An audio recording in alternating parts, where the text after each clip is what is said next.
You are coming to rest now, not in a place of sleep, but in a place of stillness.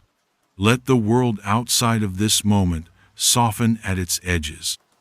Let the day, with all its noise and its hurry, recede like a distant tide, leaving behind only the smooth, quiet shore of your awareness. There is nothing to do here, nothing to solve.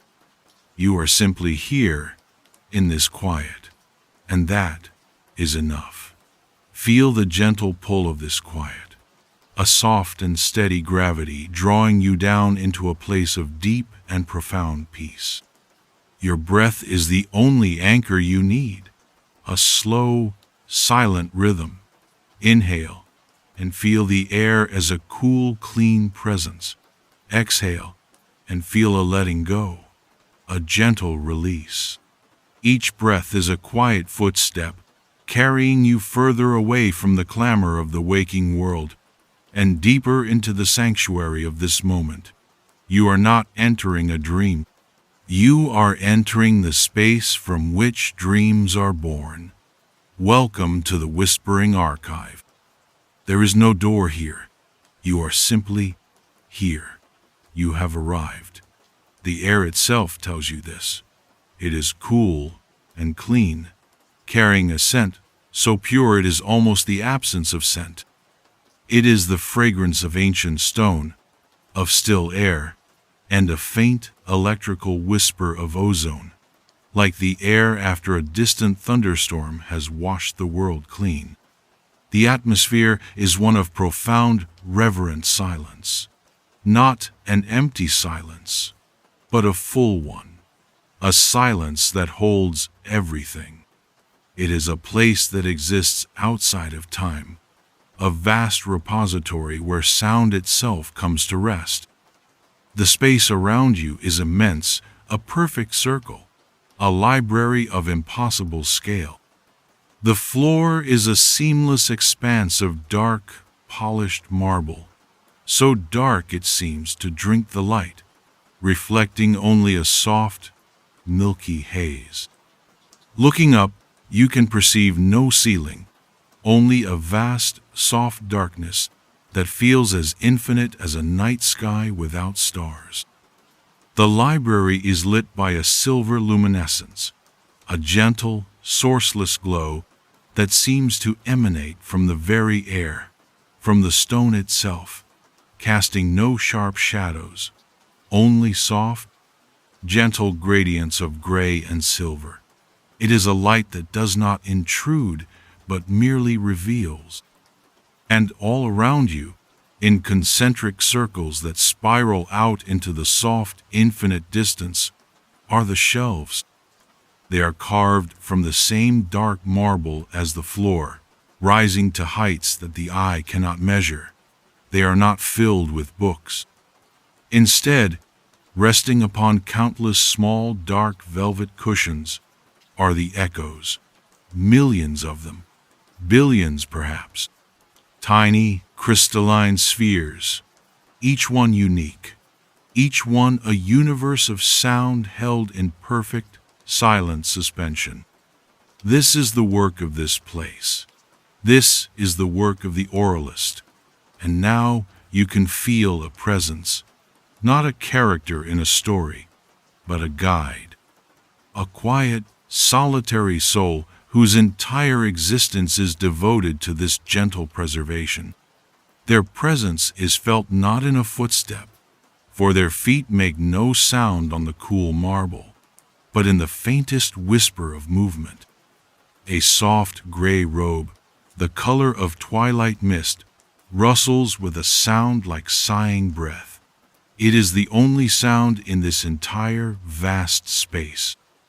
The oralist is the keeper of this silence, and their movements are slow, deliberate, infinitely careful. The oralist begins to move, and you move with them, drifting through the great, silent halls of glass and stone. You are a secret witness, cocooned in the profound peace of this library. The first aisle is before you. It curves gently away into the silver light, a perfect arc lined with endless shelves. The velvet cushions, a deep, light-absorbing black, make the spheres resting upon them seem to float in mid-air. Each echo is a small jewel of captured time. Some are brilliantly clear, like frozen dewdrops.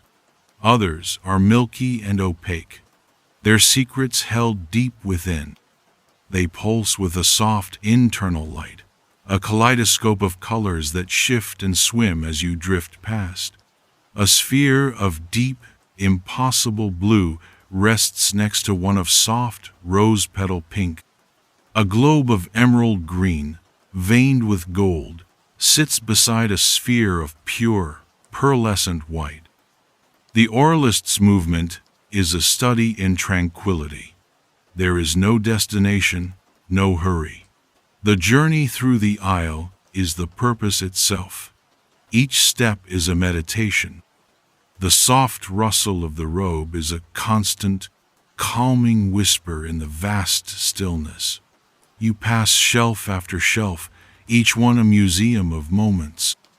A tiny, bright yellow sphere, no bigger than a pearl, seems to hum with a joyful energy. Beside it, a much larger orb of smoky gray quartz seems to sleep, its energy dormant and deep. The air grows cooler as you move deeper into the archive, the scent of clean stone becoming more pronounced. You are moving towards the older sections, the oldest and most forgotten whispers of the world. Here, the echoes are different. They carry a greater weight, a deeper patina. The colors are more subdued, the internal light softer. These are the sounds that have rested for eons, undisturbed. The sigh of a primeval forest, the grinding of a glacier, the first drop of rain on a world of new stone. The Auralist's hand, emerging from the soft gray sleeve of their robe, lifts. The fingers are long and pale, moving with an unpracticed grace that is born from infinite practice. The hand does not reach, but hovers, drifting over the spheres like a divining rod seeking water. It passes over a sphere of mottled brown and green, cool and earthy. It drifts past a small jet-black echo, cold and dense as obsidian. The fingers pause, suspended in the air, directly above a sphere resting alone on its velvet cushion. This one is different. It is a sphere of deep, warm amber.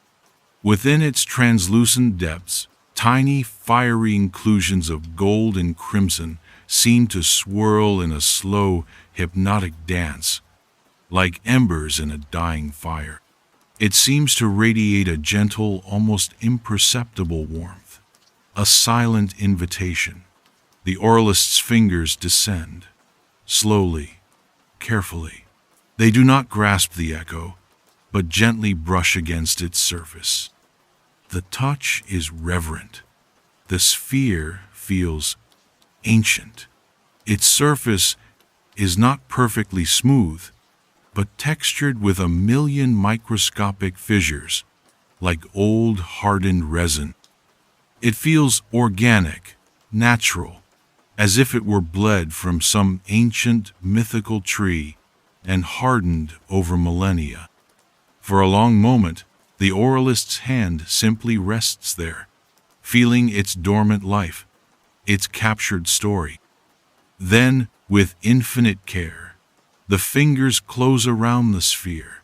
It is heavier than it looks, with a pleasant, grounding weight in the palm. The Auralist lifts it from its velvet cradle. The movement is so smooth that it makes no sound, not even the faintest clink. The only sound is the continuing, soft whisper of the robe as the Auralist draws the echo closer. Now, held in the palm, its warmth is more apparent. It is not hot, but it possesses a living heat, a core of comfort that seems to seep directly into the skin. The tiny, fiery lights within it swirl a little faster now, responding to the life force of the hand that holds it. You can almost feel it in your own palm. The gentle, reassuring weight, the complex, ancient texture, the comforting, living warmth. Slowly, the oralist lifts the amber echo. The hand, cupped gently, rises through the cool, still air, bringing the sphere towards the side of the head, towards the ear. As it nears, the sphere's gentle warmth intensifies. The light within it brightens, the swirling embers turning into a soft, steady glow of orange and gold. The sphere begins to soften, to lose its perfect, solid form. The surface, once hard as ancient amber, now yields like warm wax. It is a transformation of exquisite slowness. The solid is becoming sound. The moment is being released from its crystalline prison. The echo is preparing to sing its one and only song before vanishing forever. As the dissolving sphere touches the skin, there is a final, intense pulse of warmth, and then the sound blossoms in your mind. It is not heard with the ears, but felt with the soul. It is the sound of a great, crackling fire in a stone hearth. It is a sound of deep, resonant comfort. You can hear the sharp crackle of seasoned oak as it splits in the heat. You can hear the gentle, sighing hiss of sap turning to steam. Underlying it all is the deep, peaceful bass rumble of the blaze, a steady, rhythmic hum that speaks of safety, of shelter, of a light in the darkness.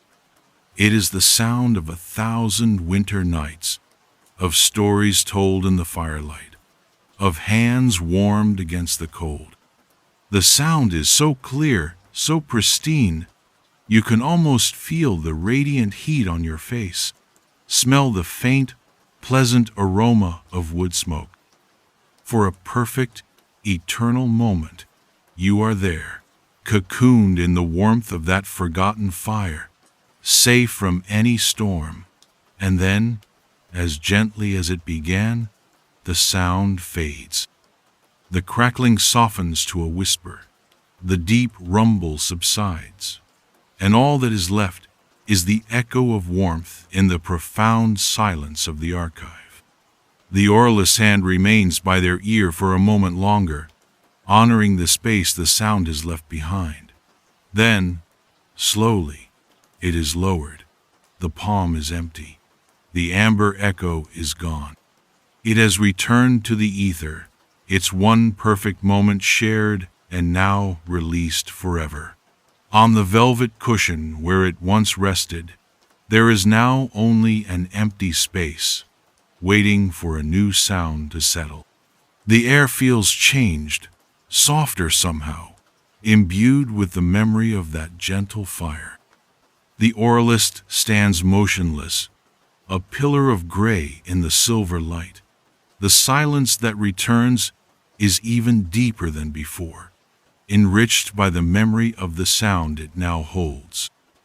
Then, with that same slow deliberation, the oralist turns and begins to drift once more, moving away from the ancient, earthy echoes and towards another section of the great circular library. You follow, a silent companion on this journey of sound. You cross the seamless marble floor, passing through the center of the archive. Here, the sheer scale of the place is breathtaking. In every direction, the curving aisles spiral outwards, a galaxy of sleeping sounds. The soft, sourceless light seems to pulse with a slow, steady rhythm, like the heartbeat of the building itself. The oralist moves towards a different quadrant, one where the echoes shimmer with cooler colors. Here, the spheres are predominantly blue, silver, and crystal clear. They rest on their cushions like captured drops of rain or frozen fragments of a winter sky. They seem to radiate a different kind of energy, not the warm, earthy comfort of the last section, but a cool, clean, liquid tranquility.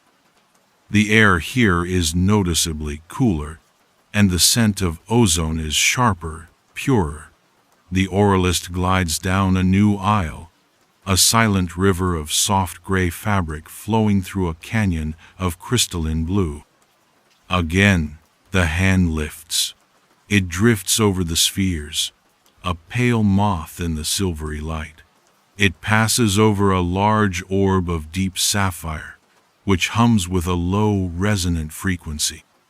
It ignores a cluster of tiny, pale blue spheres that glitter like ice crystals.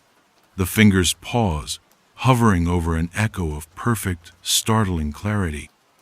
It looks for all the world like a sphere of solid glass, or perhaps a single, impossibly large drop of water, held in a perfect globe by some unseen force. There are no inclusions, no colors within it, only a perfect, transparent stillness. It refracts the silvery light of the archive, splintering it into 1,000 tiny, needle-thin rainbows on its velvet cushion. The oralist's fingers descend and make contact. The sphere is cool to the touch. Not cold, like ice, but with the deep, satisfying coolness of a river-washed stone pulled from the depths of a shaded stream. Its surface is impossibly smooth, flawless, like polished glass. There is no texture to it at all, just a perfect, frictionless glide beneath the fingertips. It feels pure, elemental. As the oralist's fingers gently close around it, another sensation becomes apparent: its weight. For its size, it is surprisingly heavy, dense, as if it holds the weight of a whole body of water within its small form. It feels substantial, grounding, its coolness a calming presence in the palm. The sphere is lifted from its cushion, a globe of pure clarity held against the soft gray of the robe. It catches the ambient light, focusing it into a single bright point within its center. As the oralist begins to raise it, that point of light seems to waver, to ripple, as if a disturbance is moving through the heart of the sphere. The oralist's movements are as unhurried as before. The dense, cool globe ascends, a miniature world of water and light, on its slow journey to the ear.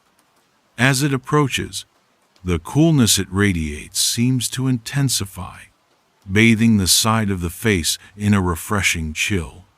The sphere begins its gentle transformation. The perfectly solid form starts to lose its definition. The edges blur. The surface seems to shimmer and liquefy.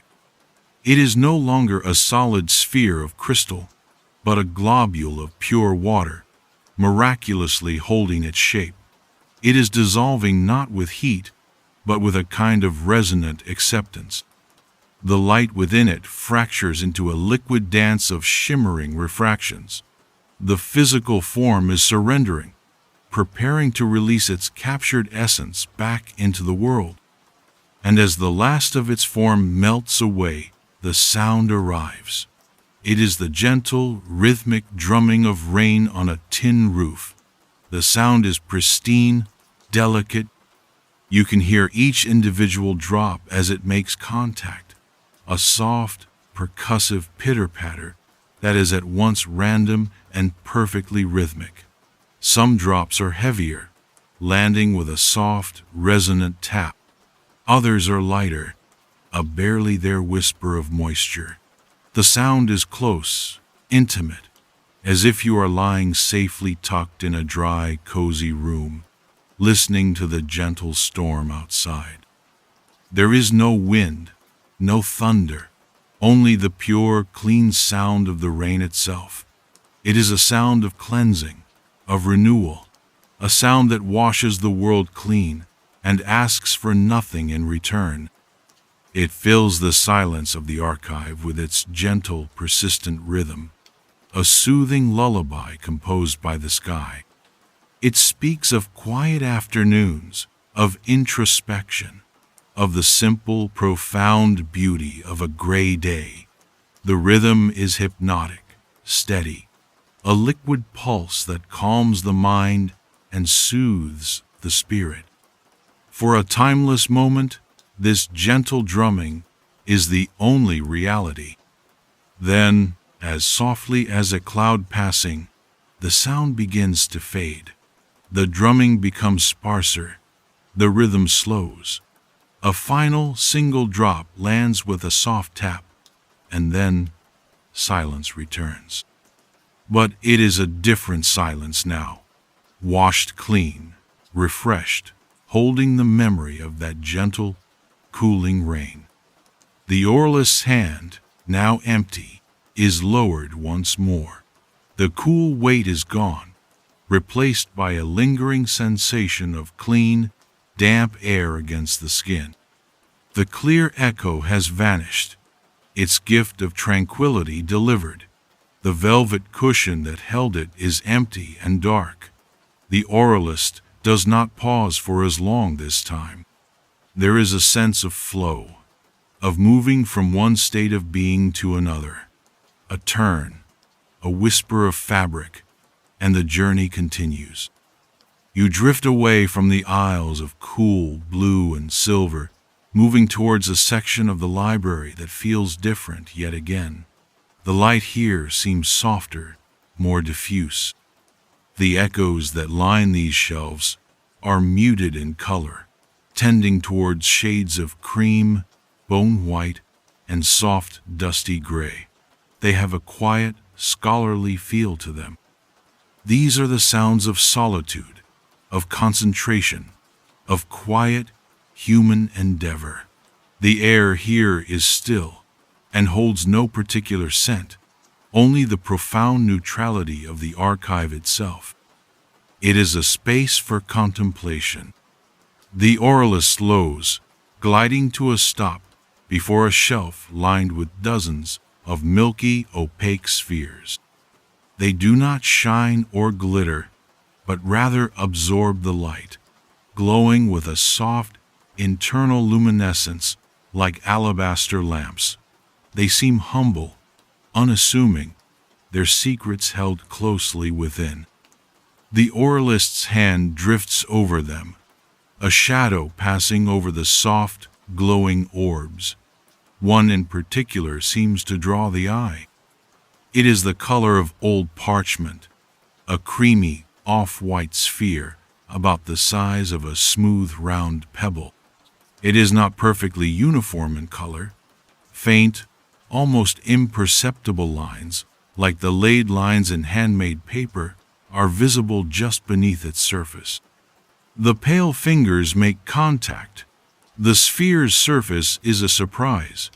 It is not slick or glassy, but has a very fine, matte texture, a smoothness that is almost like vellum or a bird's egg. It is smooth, yet it offers the faintest, most pleasant friction, and it is shockingly light. As the oralist's fingers close around it, it feels almost weightless, as if it were hollow. It rests in the palm with no more substance than a puff of smoke. Its temperature is neutral, neither warm nor cool, matching the body's own, so that it is difficult to tell where skin ends and sphere begins. It is an echo of immense subtlety and gentleness. The oralist lifts this feather-light sphere. It seems to float upwards in the still air. Its soft internal glow remains constant, a gentle, unassuming light.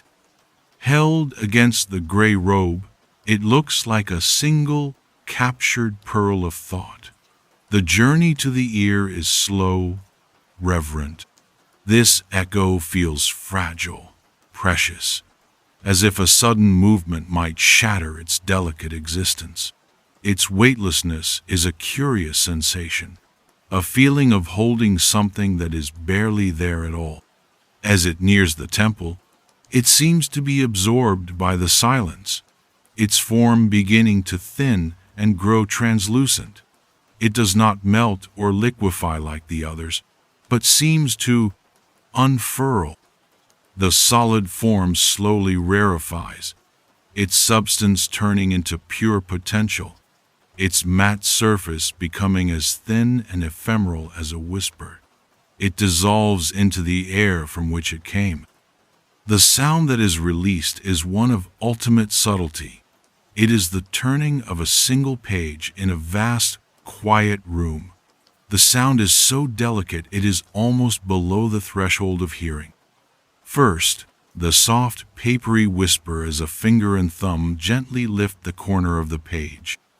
Then, the faint, rustling sigh of the paper itself, as it arcs through the air, a sound full of gentle friction and quiet anticipation.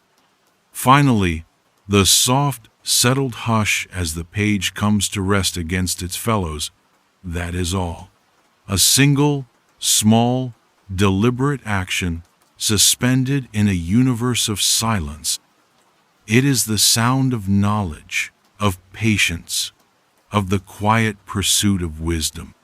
It evokes the image of a vast, sunlit library, dust motes dancing in the beams of light, and the focused, peaceful solitude of a single reader lost in a world of words. The sound is not dramatic or emotional. It is profoundly peaceful, a testament to the beauty of small, quiet moments. It expands to fill the space, a celebration of stillness and focus. And then it is gone. The gentle rustle fades, leaving behind a silence that feels studious, contemplative, and deep. The archivist stands, hand still held aloft, in the aftermath of that quiet, perfect moment. The empty palm is lowered, returning to the soft fold of the gray robe. 3 sounds, 3 moments have been drawn from the silence and returned to it. A warm fire, a cool rain, a quiet page, each one a memory, a feeling, a universe contained and released. The archive is still. The oralist is still. Before you, the endless curving aisles stretch out into the soft silver light, holding millions more whispers, waiting patiently in the stillness. And in the quiet that follows, you wait with them, ready for the next sound to be chosen, floating in the deep, calm, and endless peace of the library. The journey is not over. It has only just begun. The words hang in the silent air, not as a promise of effort or of distance to be traveled, but as a gentle reassurance. The journey has begun because you have surrendered to the stillness. You have arrived. Here, in the quiet heart of the archive, every moment is a beginning, an eternal, peaceful unfolding. The oralist remains motionless for a long, unmeasured time. The faint, pearlescent glow from the last echo, the one that held the turning page, seems to have woven itself into the silver light of the great library, adding a note of scholarly peace to the immense calm. The silence it left behind is a tangible presence, a soft blanket of quiet that rests upon everything. It is a quiet that feels wise, ancient, and utterly serene. There is no need to move, no need to seek. For now, there is only this profound and patient stillness. You float in it, a silent witness, your own breath so quiet it might be mistaken for the silence itself. The gentle, sourceless hum of the archive is the only constant, a sound so low and steady it feels like the resting heartbeat of the world. Then, with a movement so fluid it seems less a decision and more a continuation of some ancient cosmic tide, the auralist turns. The soft gray robe swirls in a slow, silent vortex, a whisper of fabric that is the only marker of motion. You drift along, following this gentle guide away from the aisles of quiet contemplation and towards a new, unseen region of the library. The path you take is a curving arc that leads you closer to the outer edges of the archive. Here, the sheer scale of the place feels different. The shelves do not seem to tower so high, and the space feels less monumentally vast and more intimately enclosing. The character of the silver light changes too. It is warmer here, softer, with golden motes that seem to drift in the air like dust in a sunbeam. Though there is no sun and no dust here, the air itself feels different. It is no longer cool and sharp with the scent of ozone and stone, but carries a faint, organic warmth, a feeling of dormant life. You are moving toward the sounds of living things, of quiet, breathing companionship. The auralist glides down an aisle where the echoes are darker, richer in color. Deep browns, soft blacks, and rich, earthy tones dominate the velvet cushions. Many of them are not perfectly spherical, but have organic, rounded shapes, as if formed by nature rather than abstract forces.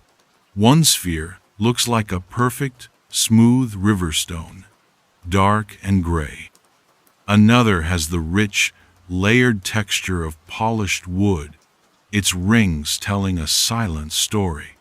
The auralist's hand, emerging once more from its gray cocoon, drifts over these sleeping sounds. It is a slow, hypnotic dance. The pale fingers hover above an echo of deep, mottled green, feeling its faint, chlorophyll-like energy. It passes over a small, unassuming brown sphere that pulses with a slow, steady, heartbeat-like rhythm. The hand continues its search, patient and certain, until it comes to a stop. It hovers, suspended, over a sphere of deep, velvety black. This echo is the color of a moonless midnight.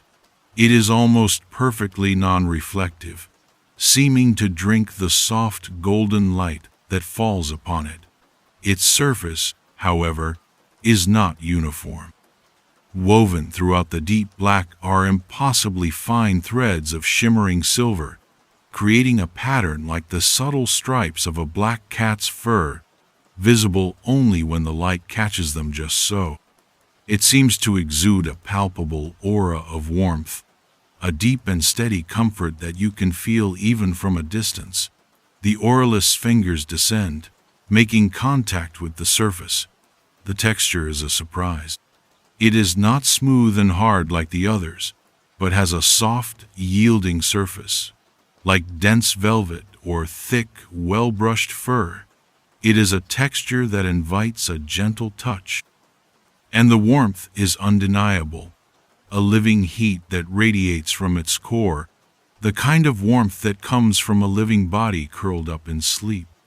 As the auralist's fingers rest upon it, another sensation becomes clear, a faint, rhythmic vibration, a deep, resonant thrumming that seems to travel up the fingers and into the arm, a gentle, mechanical purr that is the very essence of contentment.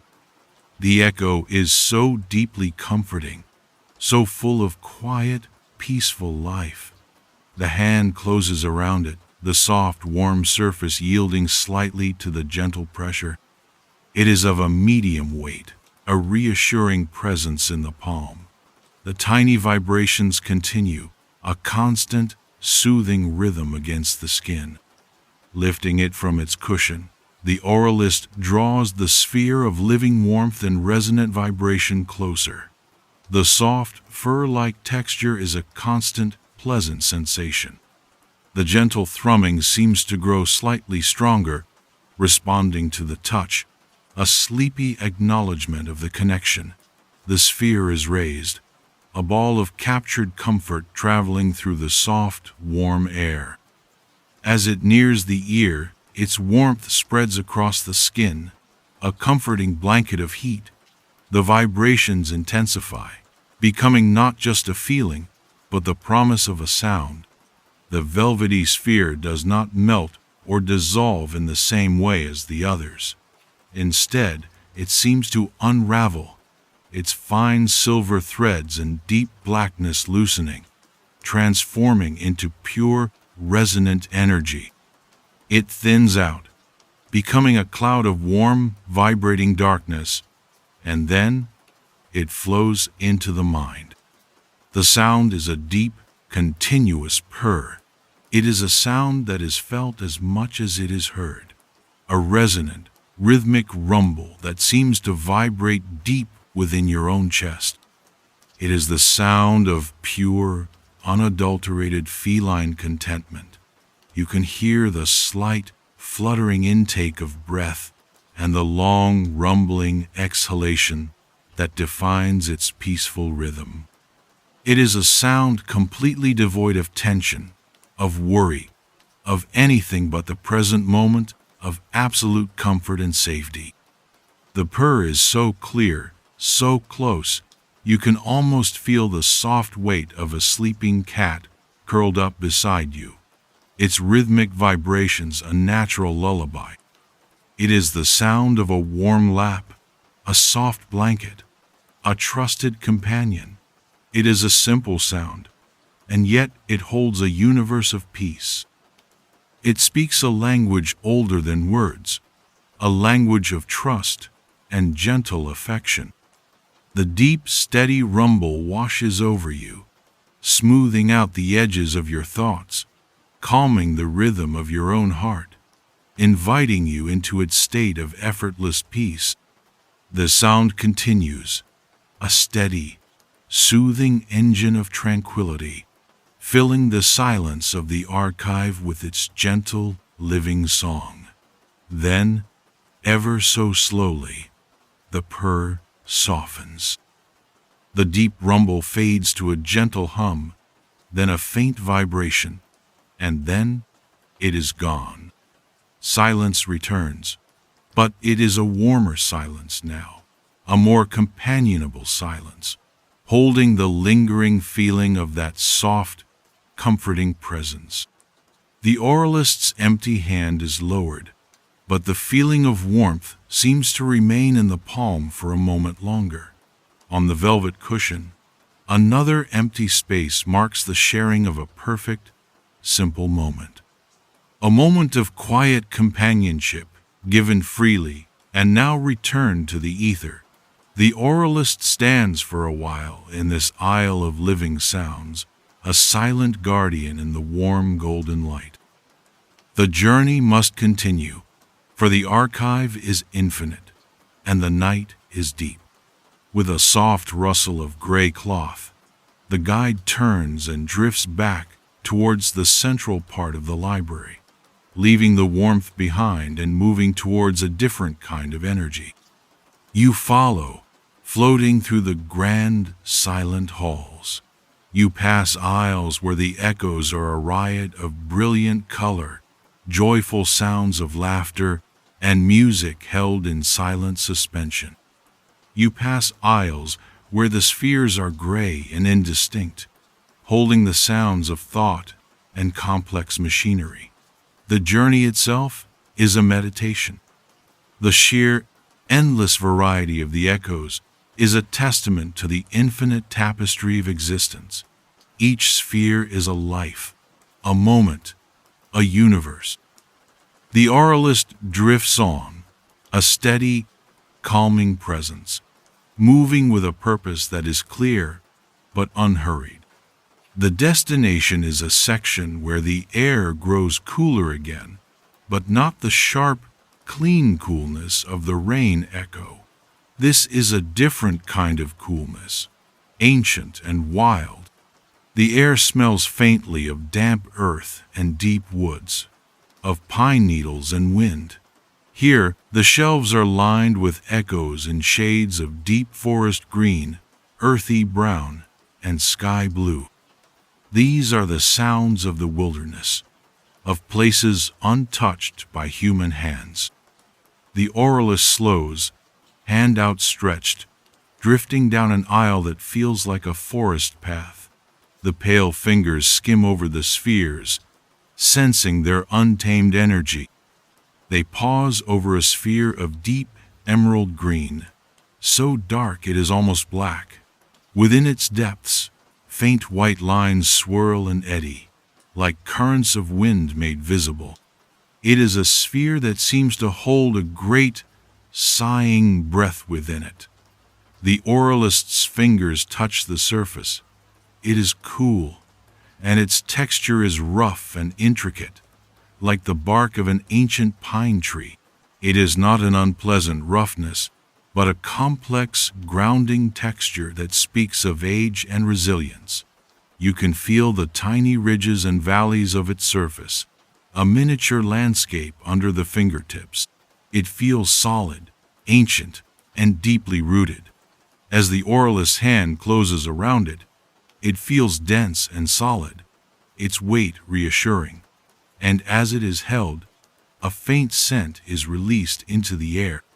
The clean, sharp, evocative fragrance of pine, a scent that speaks of high mountains and vast, silent forests.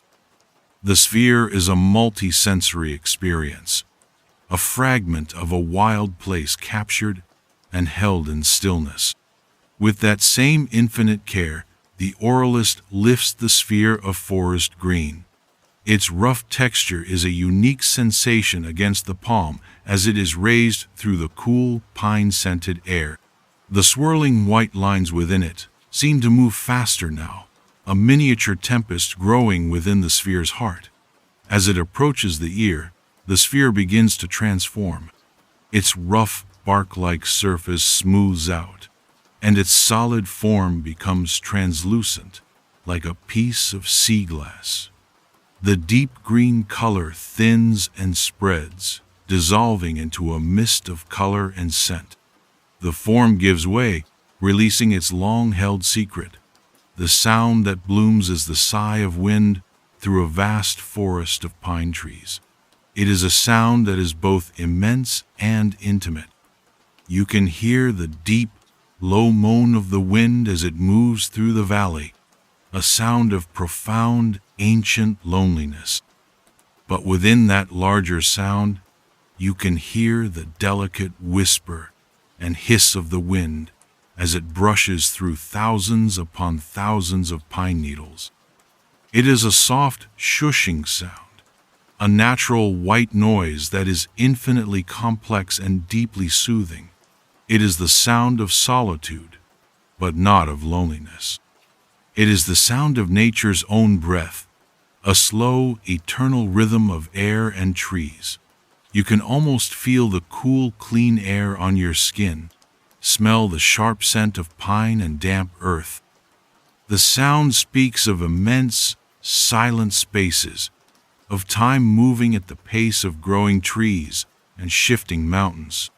It is a sound that clears the mind, washing away trivial thoughts and leaving only a sense of profound, peaceful awe. It is a lullaby sung by the wilderness itself, a song of enduring peace. Slowly, gently, the great sigh of the wind softens.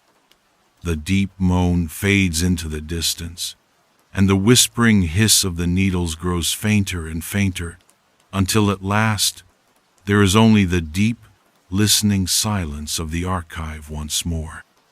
The oralist's hand lowers, the scent of pine fading from the air. The green echo is gone, its wild soul released. The quiet that follows feels ancient, tinged with the memory of that vast, sighing forest. The journey continues. The oralist moves on, a slow and steady river of gray, flowing through the endless concentric circles of the library. You are moving deeper now, not in distance, but in feeling. Each released echo seems to quiet the world a little more, to draw you further into this sanctuary of stillness. You are drifting towards a place of ultimate quiet. The light here is different again. It is a soft, flat, gray light, like the sky on a heavily overcast winter's day. It is a light that softens all edges, that mutes all colors. The echoes on these shelves are almost entirely white. Shades of snow white, bone white, and cloudy white. The atmosphere is one of profound, muffled silence. The very air feels thick with quiet, as if sound itself cannot travel here. It is a place of absolute peace, a place where the world is sleeping under a heavy blanket of snow. The oralist stops before a shelf holding a single, unique echo. It is a sphere of pure, powdery, unblemished white. It does not glow or shimmer. Instead, it seems to absorb the light around it, making it a small, quiet void in the soft gray light. It has a matte, porous look, like a piece of chalk or compacted snow. It rests on its black velvet cushion, a study in absolute simplicity and quiet. The oralist's hand approaches it. There is a palpable coldness radiating from it, but it is not a wet, sharp cold. It is the dry, deep, piercing cold of a winter's night, a cold that feels clean and pure. The fingers make contact. The surface is unlike any of the others. It is powdery, delicate, with a texture that is both soft and brittle. It feels like it might crumble into dust with the slightest pressure. It is exquisitely light, almost weightless, as if it is made of nothing more than captured frost. The coldness seeps into the fingertips, a profound chill that is not uncomfortable, but deeply calming, slowing everything down. It is the cold of hibernation, of deep rest. The oralist's fingers close around this sphere of cold and powder with an almost impossible gentleness. It is lifted from its cushion, a fragile ball of pure white winter. It seems to absorb the sound of the moving robe, muffling the already faint whisper of the fabric. It is a sphere of silence itself. It is raised through the still, cold air, a journey of exquisite slowness. As it nears the ear, the coldness it radiates intensifies, a deep and penetrating chill that quiets the mind. The sphere does not melt or dissolve. It simply sublimates. The powdery, solid form turns directly into a cold, invisible vapor. It flakes away into nothingness, its substance vanishing into the air, releasing its essence without a whisper. The sound it releases is the sound of not sound. It is the profound, muffling hush of a heavy snowfall in a silent wood. At first, you think it is pure silence. But it is not an absence of sound. It is a presence of quiet. It is the sound of a world holding its breath. You can sense the immense weight of the silence, the way the falling snow acoustically dampens the entire world, absorbing every echo, every vibration. There is no wind. There is only the gentle, persistent, soundless fall of millions of soft snowflakes. It is the deepest quiet imaginable. Within that vast hush, you can begin to perceive the faintest of sounds, the whisper-soft brush of a snowflake landing on the sleeve of your own robe, the almost imperceptible creak of a snow-laden branch. Far in the distance, a soft, muffled thump as a clump of snow finally releases its hold, and falls from a high branch to the soft blanket below. These tiny sounds only serve to emphasize the immensity of the quiet that surrounds them. It is a soundscape that invites total surrender. It is the peace of a world put to sleep, tucked in under a clean, white blanket. It is a silence that is not empty, but full of peace, full of rest. It asks nothing of you. It simply is, and you are there, within it, resting in its absolute, profound, and untroubled quiet. And then, even that deep hush fades, leaving you in the pure, simple silence of the archive, a silence that now feels deeper, softer, and more complete than ever before. The oralist, a statue of gray in the muted light, lowers the empty hand. The journey feels as if it is nearing its end. Not an end of the archive, for the library is infinite, but an end to this night's work. The oralist turns one last time, moving away from the aisles and towards the very heart of the great circular chamber. In the exact center of the vast marble floor, there is no shelf. There is only a single, slender pedestal of polished black stone, and upon it, on a cushion of velvet that seems woven from shadow itself, rests one final echo. This one is different from all the others. It is not a color.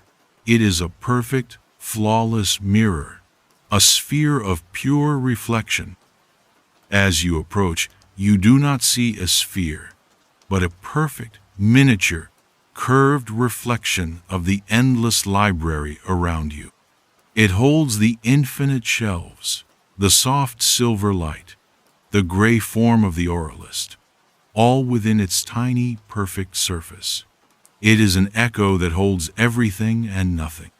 It has no character of its own, only what it is shown. It is the ultimate vessel. The oralist stops before the pedestal. The moment feels sacred, final. The hand is raised for the last time. As the fingers approach the mirrored sphere, you see a reflection of the hand itself, pale and long, reaching for its own image. The fingers touch the surface, and there is no sensation, no texture. It is not smooth or rough, no temperature. It is not warm or cold, no weight. As the fingers close around it and lift it, it feels like holding nothing at all. It is an object without physical properties, a sphere of pure potential, a hole in the fabric of reality that is filled only by perception. Its coolness or warmth is your own. Its texture is your own skin. Its weight is the weight of your own hand. The oralist holds this sphere of pure reflection, this captured nothingness, and raises it slowly, for the final time. The reflection of the archive warps and swirls as it moves. The journey to the ear is a journey into the self. As it approaches, it does not dissolve or melt or sublimate. It simply vanishes. It merges with the one who holds it, its boundary ceasing to exist. The sound that is released is the one sound you have been hearing all along, beneath the stories and the silence. It is the sound of your own breathing, a slow, deep, rhythmic breath. The gentle, quiet inhale, filling the lungs with the cool, clean air of the archive, and the long, slow, complete exhale, a sigh of release, of letting go. Inhale and feel the stillness entering you. Exhale and feel yourself dissolving into the stillness. The sound is a perfect, endless loop, a rhythm of life, of peace, of rest. It is the sound of your own journey into deep, profound sleep. It is the final whisper of the archive, a whisper that tells you there is nothing left to do, nowhere left to go. You are already here. You are at rest. The breath continues, a slow, steady, peaceful rhythm. The auralist does not move. They remain a still, silent guardian at the heart of the library, having shared their final gift of the night. The silver light of the archive seems to soften, to dim. The endless shelves recede into a gentle, welcoming darkness.